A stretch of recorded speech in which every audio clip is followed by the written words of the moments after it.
Ahmad, me kake a cikin ranar nan? Wallahi na kamshin na wannan ne ya biya ta baibaice na kasa zuwa ko ina wallahi. Za ka ga ƙanshin nama. Kai ka san babanka gashi na gama wannan farfesun ga naman kan nan ya dawo gashi ban isa in raba ba. In raba ya zama masifa. Kaga yanzu na rasa yanda zan yi. Ga waya ta babu caji bana tana in kira shi in ce zo kuma baka isa mutum ya aika je ce zo saboda tsinar nan ruwa gare shi bai san kowa ya dandana mai. Yanzu na raba zai zama yin masifa kaga ba da ikon rabawa. To na san abin da zan yi. Ka san abin da zaka mai? Me zaka mai?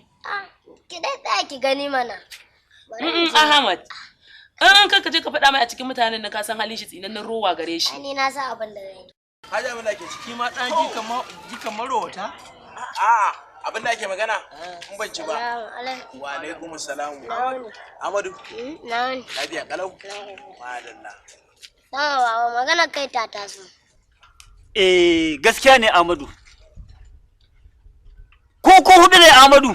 Baba. To kowa zai tafi da kafafuwansa. Ita kuma tayani wato gyatumarku. Ai ko ba gan mota daukaya. Ni kuma in ka je ka shaida mata ji da gani da bayani ya ishe ni. Ka ji ko Amadu? Ba za a tafi. To madalla.